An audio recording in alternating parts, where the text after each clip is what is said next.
Como adventistas estamos llamados a recordar a los cristianos y al mundo a centrar su atención en el sacrificio de Cristo en esta tierra y en su mediación en el santuario celestial. Quédate porque vamos a estudiar la lección que nos va a ayudar en esta semana.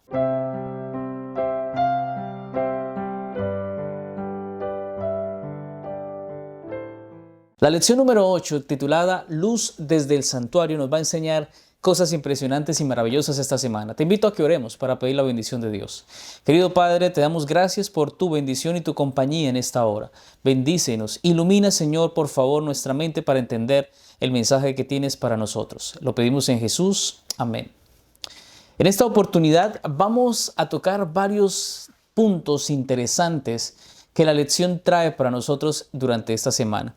La cita para memorizar aparece en el libro de Hebreos, capítulo 8, versículo 1 al 2, que dice: Lo principal de lo que venimos diciendo es que tenemos un sumo sacerdote que se sentó a la diestra del trono de la majestad en el cielo, y es ministro del santuario, de aquel verdadero santuario que levantó el Señor y no el hombre. Después del gran chasco que se produjo el 22 de octubre de 1844, la iglesia comenzó a orar y revisar de nuevo las profecías que al estudiar no habían entendido muy bien. Después de pedir sabiduría, comprendieron que su error en la interpretación de la profecía de las 2300 tardes y mañanas no se refería al segundo regreso de Jesús, sino que el Señor iba a ser trasladado del lugar santo al lugar santísimo, en el santuario celestial. Al volver a revisar las escrituras, ellos encontraron en el libro de Daniel capítulo 7 y capítulo 8 una verdad que no habían tenido en cuenta, y es que al realizar una comparación en estos capítulos se dieron cuenta que había una secuencia similar de lo que dice Babilonia. Se habla del mensaje a Babilonia, Medo-Persia, Grecia, Roma, y se hablaba al final del juicio o de la purificación del santuario.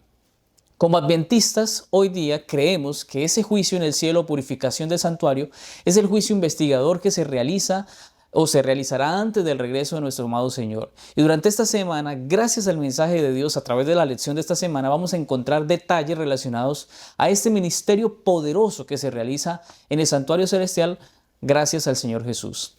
Además, tendremos la oportunidad y como invitación debemos leer los capítulos 22 al 24 y capítulo 28 del conflicto de los siglos. Para la lección del día domingo, el título es El santuario celestial. Y vamos a hablar acerca de los dos santuarios que aparecen en la Biblia. En esta oportunidad leeremos 3 citas bíblicas acerca del fundamento del santuario y veremos lo que Dios ha indicado a través de su palabra. Éxodo 25, 8 al 9 nos hablan, por ejemplo: Y harán un santuario para mí y hablaré en medio de ellos, conforme a todo lo que yo te muestre, el diseño del tabernáculo y el diseño de todos sus utensilios, así lo haréis. También Éxodo 25, 40 dice: Mira y hazlos conforme al modelo que te ha sido mostrado en el monte. Y Hebreos 8, 1 al 6 dice: Ahora bien, el punto principal de lo que venimos diciendo es que tenemos tal sumo sacerdote, el cual se sentó a la diestra del trono de la majestad en los cielos, ministro de santuario y de aquel verdadero tabernáculo que levantó el Señor y no el hombre. Porque todo sumo sacerdote está constituido para presentar ofrendas y sacrificios, por lo cual es necesario que también éste tenga algo que ofrecer. Así que si estuviese sobre la tierra, ni siquiera sería sacerdote, habiendo aún sacerdotes que presentan las ofrendas según la ley, los cuales sirven a los que es figura y sombra de las cosas celestiales, como se le advirtió a Moisés cuando iba a erigir el tabernáculo, diciéndole: Mira, haz todas las cosas conforme al modelo que se te ha mostrado en el monte. Pero ahora, tanto mejor ministerio es el suyo, cuanto es mediador de un mejor pacto establecido sobre mejores promesas. Claramente en Éxodo habla de un santuario terrenal que era copia de uno que ya estaba en el cielo. Y en Hebreos se habla de que el santuario celestial es el lugar donde el Señor está oficiando. En pocas palabras, existen 2 santuarios, el terrenal y el celestial. Sin embargo, una de las liturgias, tradiciones y costumbres que el Señor vino a anular fue la obra de sacrificios que se realizaba en el santuario terrenal. Esto porque era costosa, porque además se había pervertido el servicio, perdiendo el propósito del símbolo. Porque con la muerte del Señor no tenía sentido seguir realizando sacrificios, siendo que ya con su muerte ya la deuda quedaba saldada y pagada. El conflicto de los siglos, página 469, nos enseña lo siguiente. Cuando terminaron los 2300 días en 1844, hacía muchos siglos que no había santuario en la tierra, de manera que la profecía, hasta 2300 tardes y mañanas, entonces será purificado el santuario, se refiere indudablemente al santuario que está en el cielo. El servicio del santuario aquí en la tierra señalaba a lo que Cristo realizaría por la humanidad. Por eso, cada componente del santuario muestra a Cristo y su plan de redención al pecador. Y gracias a esto surge una doble verdad, porque Cristo es quien pagó nuestra deuda y también quien intercede por cada una de ellas. Cuando con corazón humilde y arrepentido buscamos la misericordia y el perdón de Dios, lo obtenemos gracias a lo que Cristo ha hecho. Hebreos 7:25 lo explica. Por eso Jesús puede salvar perpetuamente a los que por medio de Él se acercan a Dios, ya que está siempre vivo para interceder por ellos. Gracias a que Cristo es nuestro Salvador y abogado intercesor, que lo hace ante el Padre, es que podemos ser hallados sin falta. Es en nuestra relación con Cristo que crecemos, cambiamos y nos convertimos al camino de la santidad. Gracias a nuestro amado Señor Jesús, a nuestro amado y eterno y buen Dios, es que rompe el yugo de la esclavitud del pecado y alcanzamos libertad en su amor. Quiero invitarte a que escribas en los comentarios lo que significa para ti saber que Jesús está intercediendo por ti en el cielo. Creo que es motivo de alegría y de gozo poder decirle hoy al Señor todo lo que Él ha hecho por nosotros. Y gracias a ese sacrificio, a esa labor que Él realiza, tú y yo hoy tenemos el maravilloso perdón que Dios nos otorga y nos hace limpios y puros ante su presencia. En la lección del lunes, en el lugar santísimo, vamos a ver una lección que creo que es muy interesante. Primero, el día de la expiación en el antiguo Israel. Vamos a hablar lo que dice Levíticos y algunas otras referencias acerca de esta experiencia del pueblo. Levíticos 16, 30 al 33 y 34 dice así: porque en este día se hará expiación por vosotros y seréis limpios de todos vuestros pecados delante de Jehová. Y hará la expiación por el santuario santo y el tabernáculo de reunión. También hará expiación por el altar, por los sacerdotes y por todo el pueblo de la congregación. Y esto tendréis como estatuto perpetuo para hacer expiación una vez al año por todos los pecados de Israel, y Moisés lo hizo como Jehová le mandó. Hebreos 9, 23 al 28 dice: fue pues necesario que las figuras de las cosas celestiales fuesen purificadas así, pero las cosas celestiales mismas con mejores sacrificios que estos, porque no entró Cristo en el santuario hecho de mano, figura del verdadero, sino en el cielo mismo para presentarse ahora por nosotros ante Dios. Y no para ofrecerse muchas veces como entra el sumo sacerdote en el lugar santísimo cada año con sangre ajena. De otra manera le hubiera sido necesario padecer muchas veces desde el principio del mundo, pero ahora en la consumación de los siglos se presentó una vez para siempre por el sacrificio de sí mismo para quitar de en medio el pecado. Y de la manera que está establecido para los hombres que mueran una sola vez, y después de esto el juicio, así también Cristo fue ofrecido una sola vez para llevar los pecados de muchos, y aparecerá por segunda vez sin relación con el pecado, para salvar a los que le esperan. Hebreos y Levítico nos habla de una de las experiencias que se vivían o que vivían los sacerdotes al oficiar cada día en el santuario. Dentro de sus labores de los sacrificios y de las enseñanzas al pueblo, existía un día especial llamado el Yom Kippur o el día de la expiación. ¿Qué se hacía? Bueno, primero el pueblo dejaba sus actividades diarias. En segundo lugar, realizaban ayunos comunitarios. En tercer lugar, el sumo sacerdote debía entrar al lugar santísimo del santuario para interceder por el pueblo, y en este momento solemne el pueblo realizaba un análisis y una sincera confesión de sus faltas y pecados. Esto era muy interesante y Levítico 23-29 nos explica un poco acerca de esto y dice así: porque toda persona que no se afligiese en ese mismo día será cortada de su pueblo. En cuarto lugar, el sumo sacerdote debía llevar sangre del macho cabrío al santuario y de esta manera debía rociar esta sangre sobre el propiciatorio, sobre los cuernos que tenía el altar de oro y de bronce.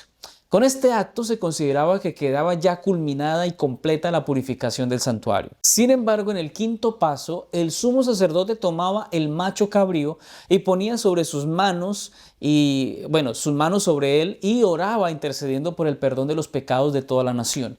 Finalmente, en el sexto lugar, en el sexto paso, el macho cabrío era llevado a la soledad del desierto para ser echado y apartado totalmente del pueblo, así como lo indica el libro de Levítico 16:21. Y pondrás a Aarón sus dos manos sobre la cabeza del macho cabrío vivo y confesará sobre él todas las iniquidades de los hijos de Israel, todas sus rebeliones y todos sus pecados, poniéndolos así sobre la cabeza del macho cabrío, y lo enviará al desierto por mano de un hombre destinado para esto.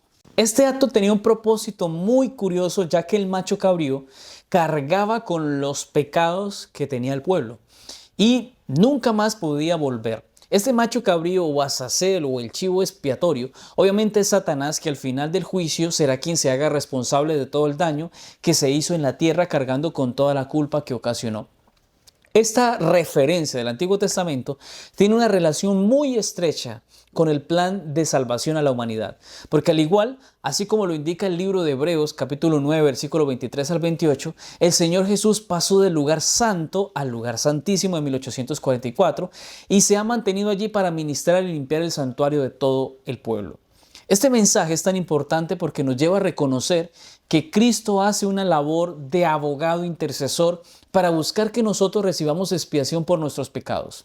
Pero mientras lo realiza, su pueblo debe, al igual que el pueblo de Israel, orar, ayunar, compungir su corazón y afligir ese corazón que necesita ser transformado. No puede ser en vano el sacrificio del Señor en la cruz, ni tampoco su labor intercesora en el santuario celestial. Valoremos esta labor que hace el Señor. En la lección del día martes, el juicio ha llegado. En esta lección veremos 3 citas bíblicas impactantes que hablan sobre este tema. Daniel capítulo 7, versículo 9 al 10 dice: Estuve mirando hasta que fueron puestos tronos y se sentó un anciano de días cuyo vestido era blanco como la nieve y el pelo de su cabeza como lana limpia. Su trono llama de fuego y las ruedas del mismo fuego ardiente. Un río de fuego procedía y salía delante de él. Millares de millares le servían y millones de millones asistían delante de él. El juez se sentó y los libros fueron abiertos. Apocalipsis capítulo 14 versículos 6 al 7 dice: Vi volar por en medio del cielo a otro ángel que tenía el evangelio eterno para predicarlo a los moradores de la tierra, a toda nación, tribu, lengua y pueblo, diciendo a gran voz: Temed a Dios y dadle gloria, porque la hora de su juicio ha llegado, y adorad a aquel que hizo el cielo y la tierra, el mar y las fuentes de las aguas. Eclesiastés capítulo 12 versículo 14 dice también: Porque Dios traerá toda obra a juicio con toda cosa oculta, buena o mala. El juicio de Dios se hará para evaluar a los justos e injustos, para dar también terminación a la maldad y al pecado, para dar la oportunidad de demostrar a la humanidad que los juicios de Dios son justos. Ahora, ¿cuál será el destino de la humanidad? ¿O cuál será el destino de tu vida? Apocalipsis capítulo 22, versículo 10 al 12 dice: Y me dijo: No selle las palabras de la profecía de este libro, porque el tiempo está cerca. El que es injusto, sea injusto todavía, y el que es inmundo, sea inmundo todavía, y el que es justo, practique la justicia todavía, y el que es santo, santifíquese todavía. He aquí, yo vengo pronto y mi galardón conmigo para recompensar a cada uno según sea su obra. El mantenerse en una condición, ya sea de injusticia o de obediencia, determinará la recompensa. En el momento en que el Señor se levante y dé por terminado su oficio del juicio, el que fue justo o injusto ya ha determinado su destino, de acuerdo a sus oportunidades, de acuerdo a sus conocimientos y de acuerdo a sus capacidades. Por eso es importante que seamos sensatos y cuidemos o seamos cuidadosos con lo que hemos obtenido. Debemos procesar y vivir nuestra fe con toda la seriedad que compete. Nos estamos preparando para el cielo y esto debe verse como el privilegio de vivir en santidad y buscar ser rectos en los caminos del Señor. Además, que tenemos la responsabilidad de predicar y animar a otros a buscar del Señor. El Señor resumió esta experiencia de preparación con la experiencia de las 10 vírgenes. 5 sensatas y 5 insensatas. Esta parábola que aparece en Mateo 25, versículo 1 al 13, nos ilustra que las insensatas tomaron sus lámparas, pero no llevaron aceite. Pero en el caso de las prudentes, ellas sí llevaron sus lámparas y al igual llevaron aceite. Parece un detalle sencillo lo que distingue la una de la otra, porque incluso se dice que en esta enseñanza que todas se quedaron dormidas. El asunto aquí es que en el momento en que llega el esposo, ellas salen a recibirlo y a la medianoche, algunas de ellas, las 5 sensatas, y habían hecho provisión y estaban despiertas y pudieron alumbrar. Pero las otras insensatas pidieron que les ayudaran. Y ella les dice, no, tienen que ir a buscarla. Ellas regresaron, pero ya no había tiempo. El novio había llegado y las que estaban preparadas entraron con él a las bodas. Esto nos enseña en la Biblia que el tiempo de espera para ellas había terminado. Esta parábola tiene un mensaje tan poderoso porque podemos notar que las insensatas, cuando logran ver que ya estaba cerrado, empiezan a gritar que las dejen entrar. Y por la oscuridad que había en ellas, el esposo le responde una de las frases más tristes: no los conozco. Creo que hay muchas lecciones que sacar, pero a la luz de lo que nos refiere a la lección, debemos considerar el tiempo en que vivimos, en mantener nuestras lámparas con provisión de aceite, estar alertas y prestos para cuando venga nuestro Señor, que vendrá, como dice la Biblia, como ladrón en la noche. El conflicto de los siglos, página 481, dice así: cuando haya terminado esa obra de investigación, cuando se haya examinado y fallado los casos de quienes en todos los siglos han profesado ser seguidores de Cristo, entonces, y no antes, habrá terminado el tiempo de gracia y se cerrará la puerta de la misericordia. Así que las palabras, las que estaban preparadas, entraron con él a las bodas y se cerró la puerta, nos conducen a través del ministerio final de Salvador, hasta el momento en que quedará terminada la gran obra en favor de la salvación del hombre. Para los cristianos fieles y justos, el juicio simplemente es una parte del proceso. No es un tormento, un motivo de desánimo. Realmente no podemos estar desanimados por lo que sucederá, porque Dios dará su recompensa eterna a los salvos. Nuestra mirada debe estar enfocada en Cristo y su ministerio y atender a las señales que ya conocemos que anuncian que Cristo viene. La lección del miércoles, titulada La buena noticia del lugar santísimo. ¿Qué seguridad e invitación divina nos ofrece a nosotros estos versículos? Hay una invitación y quiero que leamos Hebreos capítulo 4, versículo 14 al 16, que dice así: por tanto, teniendo un gran sumo sacerdote que traspasó los cielos, Jesús el Hijo de Dios, retengamos nuestra profesión. Porque no tenemos un sumo sacerdote que no pueda compadecerse de nuestras debilidades, sino uno que fue tentado en todo según nuestra semejanza, pero sin pecado. Acerquémonos pues confiadamente al trono de la gracia, para alcanzar misericordia y hallar gracia para el oportuno socorro. Hebreos 10, 19 al 22 dice: así que, hermanos, teniendo libertad para entrar en el lugar santísimo por la sangre de Jesucristo, por el camino nuevo y vivo que Él nos abrió a través del velo, esto es, de su carne, y teniendo un gran sacerdote sobre la casa de Dios, acerquémonos con corazón sincero, en plena certidumbre de fe, purificando los corazones de mala conciencia y lavados los cuerpos con agua pura. Pablo nos invita en Hebreos a estar enfocados al decirnos, a mantenernos firmes, a acercarnos confiadamente. Y con fe debemos estar fortalecidos porque podemos hallar oportuno socorro cada vez que nos acercamos al trono de la gracia. Gracias al Señor Jesús es que podemos tener acceso a ese trono. Gracias al sacrificio del Señor hallamos perdón y gracia. Por otra parte, podemos ver en el libro de Apocalipsis capítulo 11, versículo 19, que nos habla acerca de una relación que existe entre la ley y el evangelio. Apocalipsis 11, 19 dice: y el templo de Dios fue abierto en el cielo, y el arca de su pacto se veía en el templo, y hubo relámpagos, voces, truenos, un terremoto y grande granizo. En este texto encontramos el templo de Dios o el santuario de Dios abierto. Dentro de este lugar está el arca del pacto. Todos recordamos que en el lugar santísimo del santuario terrenal se encontraban 3 cosas: la ley, el maná y la vara de Aarón. Al igual, en este lugar santísimo del templo de Dios se encuentra una de las bases del gobierno de Dios, que es su ley. De igual forma, el Señor después con la iglesia naciente deja un mensaje de preservación de su ley a la humanidad y nos recuerda a través del libro de Hebreos capítulo 8, versículo 10, que ¿dónde se encuentran esas leyes? Dice así: Este es el pacto que haré con la casa de Israel después de esos días, dice el Señor. Pondré mis leyes en la mente de ellos y las escribiré en sus corazones y seré su Dios y ellos serán mi pueblo. Dios mantiene vigente su ley tanto en el cielo, en el pueblo de Israel, con la iglesia del tiempo de Jesús y también en nuestro tiempo. Es imposible pensar que Dios deseche la norma de justicia para su gobierno. Su ley es santa, justa y buena. Y es nuestro deber obedecerla como resultado del amor que tenemos al Señor. Esto debe quedar claro porque la ley de Dios no se desecha. Al contrario, gracias a ella nos damos cuenta de nuestra condición de pecado y así acudimos a Cristo, que es nuestro Redentor. Es decir, que con la ley reconocemos que somos pecadores y al sentir indignidad nos trasladamos a Cristo, que es quien nos limpia. De esta manera necesitamos la ley, que funciona como el espejo espiritual para señalar nuestro pecado, y al conocerlo, pues nos conduce y señala a Cristo para recibir su perdón. Cuando este proceso sucede, somos cubiertos por la justicia de Cristo. Entonces aceptamos su ley, su justicia, su perdón y también su gracia. Pablo resume esto al decirnos en Gálatas capítulo 3, versículo 24 lo siguiente: de esta manera que la ley ha sido nuestro ayo para llevarnos a Cristo a fin de que fuésemos justificados por la fe. Hoy día tenemos acceso al Padre gracias a Jesús y podemos ir confiadamente al trono de la gracia que está en el monte santo de Dios. Al orar, puedes acercarte a Jesús, quien puede limpiarte y ayudarte para encontrar oportuno socorro para tu vida.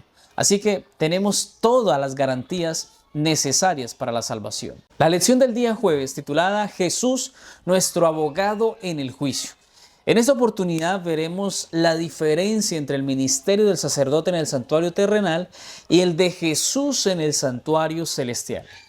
Así que veremos lo que dice Hebreos capítulo 10, versículo 9 al 14, que dice así: y diciendo luego, he aquí que vengo, oh Dios, para hacer tu voluntad, quítalo primero, para establecer esto último. En esa voluntad somos santificados mediante la ofrenda del cuerpo de Jesucristo, hecha una vez para siempre. Y ciertamente todo sacerdote está día tras día ministrando y ofreciendo muchas veces los mismos sacrificios que nunca pueden quitar los pecados. Pero Cristo, habiendo ofrecido una vez para siempre un solo sacrificio por los pecados, se ha sentado a la diestra de Dios.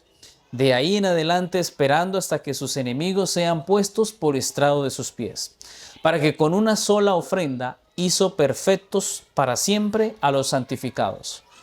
Son varios asuntos que distinguen y que podemos ver de lo que realiza el Señor Jesús en nuestro favor. Su ministerio sacerdotal en el santuario celestial incluye, primero, que Jesús murió y pagó nuestra deuda para siempre, como una absoluta ofrenda de paga por la maldad del ser humano. Ante la gravedad y grandísima deuda de nuestros pecados, se necesitaba un sacrificio grandísimo y era el del Señor Jesús. Solo Él podía pagarlo. Y en segundo lugar, su labor allí nos concede la capacidad de poder ser santos y gracias al Espíritu Santo podemos lograrlo. Y en tercer lugar, su labor allí no solamente es como sacerdote, sino como abogado intercesor delante del Padre. El Señor busca representarnos ante el cielo y así declararnos justos. En Hebreos capítulo 9, versículo 28 dice así: Cristo fue ofrecido una sola vez y para siempre, a fin de quitar los pecados de muchas personas. Cristo vendrá otra vez, no para ocuparse de nuestros pecados, sino para traer salvación a todos los que esperan con anhelo su venida. Según de Timoteo 4:8 dice: por lo demás me está guardada la corona de justicia, la cual me dará el Señor, juez justo en aquel día, y no solo a mí, sino también a todos los que aman su venida. El sacrificio ya fue realizado, la obra de intercesión ya se lleva a cabo. El cielo es gratis y su salvación es el ofrecimiento para que tú y yo podamos aceptar. Solo nos queda atender y permanecer hasta el fin. Y quiero que leamos esta impactante cita del Conflicto de los Siglos en la página 543, que dice así: la intercesión de Cristo en el beneficio del hombre en el santuario celestial es tan esencial para el plan de la salvación como lo fue su muerte en la cruz. Por medio de su muerte dio inicio a esa obra para cuya conclusión ascendió al cielo después de su resurrección. Por la fe debemos entrar velo adentro donde Jesús entró por nosotros, como precursor. Allí se refleja la luz de la cruz del Calvario. Allí podemos obtener un discernimiento más claro de los misterios de la redención. La salvación del hombre se lleva a cabo a un precio infinito para el cielo. El sacrificio hecho se corresponde con las más amplias exigencias de la ley de Dios quebrantada. Jesús abrió el camino al trono del Padre y a través de su mediación pueden ser presentados ante Dios los deseos sinceros de todos los que se allegan a Él con fe. Este plan de salvación estaba previsto antes de la caída del hombre. Dios desea que participemos de su plan y estemos prestos a que cada día nuestra vida sea examinada, buscando ser limpiada de todas las impurezas, para mantener nuestra vida en consagración y una vida convertida al Señor. La lección del día viernes para estudiar y meditar, vamos a ver dos citas impactantes que nos recordaba. La primera la encontramos en Testimonios para la Iglesia, en el tomo 5, en la página 446, y dice así: cuanto más de cerca vean el carácter sin mancha de Cristo, mayor será su deseo de ser transformados a su imagen, y menos pureza y santidad verán en sí mismos. Pero, aunque debemos comprender nuestra condición pecaminosa, debemos fiar en Cristo como nuestra justicia, nuestra santificación y redención. No podemos contestar las acusaciones de Satanás contra nosotros. Solo Cristo puede presentar una intercesión eficaz en nuestro favor. Él puede hacer callar al acusador con argumentos que no se basan en nuestros méritos, sino en los suyos.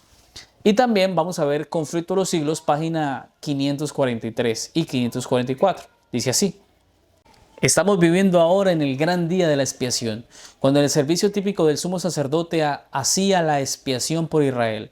Todos debían afligir sus almas por medio del arrepentimiento de sus pecados y la humillación ante el Señor si no querían verse separados del pueblo. De la misma manera, todos los que desean que sus nombres sean conservados en el libro de la vida deben ahora, en los pocos días que les quedan de este tiempo de gracia, afligir sus almas ante Dios con verdadero arrepentimiento y dolor por sus pecados. Jesús levanta sus manos heridas y las levanta por nosotros ante el Padre. Y es nuestra única esperanza en el juicio. Y este juicio no es solo para los adventistas o cristianos, es para todos. Y en estos momentos debemos llevar el mensaje claro, que hay oportunidad de salvación. Daremos las conclusiones. La primera es que la profecía de las 2300 tardes y mañanas de Daniel 8:14 se refiere al santuario celestial y al gran conflicto. Como adventistas del séptimo día, creemos y entendemos que esta profecía tiene su cumplimiento en el año de 1844, donde se inició allí la expiación de pecados y del juicio. En segundo lugar, entendemos que Dios ha llamado a esta iglesia para anunciar el regreso de Jesús y la inminente consumación del gran conflicto. En tercer lugar, el Señor espera perdonar y limpiar los pecados de todos para que podamos ser salvos. Y esto lo hace a través del sacrificio que hizo en la cruz y la mediación que hace en el santuario celestial. También el santuario terrenal del Antiguo Testamento señalaba al santuario celestial y al ministerio de Jesús intercediendo y expiando y santificando a su pueblo. También el santuario terrenal y celestial es uno de los temas y enseñanzas más destacados de las Escrituras. En ello se revela el carácter de Dios, se revela el gran conflicto y se revela el plan de salvación. En el santuario terrenal, Dios se reunía con su pueblo y ellos le adoraban. El santuario celestial, el Señor adoptó una función salvífica con el interés de interceder por su pueblo. El santuario terrenal y celestial es uno de los temas y enseñanzas más destacados de las Escrituras. En ellos se revelan el carácter de Dios, se revela el gran conflicto y se revela el plan de salvación. En el santuario terrenal Dios se reunía con su pueblo y ellos lo adoraban. El santuario celestial, el Señor adoptó una función salvífica con sus ministerios sacrificiales y su mediación. El santuario terrenal fue construido expresamente para revelar, señalar, explicar y dar significado a la función del santuario celestial. Apreciados hermanos, esta lección de esta semana tiene lecciones maravillosas. Creo que debemos darle valor a lo que el Señor ha hecho en el santuario, tanto en lo que enseñó en el Antiguo Testamento, para ejemplificarlo y señalarlo como el sacrificio vivo y verdadero. Hoy, hermanos queridos, tenemos la oportunidad de recordar que Jesús murió en la cruz y que su muerte es válida y puede ayudarnos a ser perdonados y a recibir de Él su misericordia y su gracia. Quiero invitarte para que para finalizar esta lección podamos unirnos en una frase y le digamos hoy de manera resumida lo que queremos al Señor. Digámosle hoy: Señor, perdóname, límpiame y prepárame para tu venida. Que ese sea nuestro deseo, nuestro anhelo para servir al Señor. Quiero decirte que si te unes, lo puedas escribir allí en los comentarios para que podamos unirnos todos a decirle hoy: Señor, perdóname, límpiame y prepárame para tu venida. Que Dios nos ayude. Vamos a orar para finalizar este momento. Oremos. Querido Padre, te damos gracias por el estudio de este día. Gracias, Señor, porque nos enseñas que ese santuario celestial y terrenal tenían un propósito de recordarnos que hay un Dios que nos ama, que nos perdona y que nos quiere salvar. Ayúdanos, Señor, a perseverar en la fe y a saber, Señor, que tú estás al control de todo. Te pedimos tu bendición, tu dirección. Lo pedimos en el nombre poderoso de Jesús. Amén. Gracias por estar hasta este momento y como todos los días y todas las veces lo decimos, recuérdalo, con Jesús todo es mejor. Que Dios te bendiga.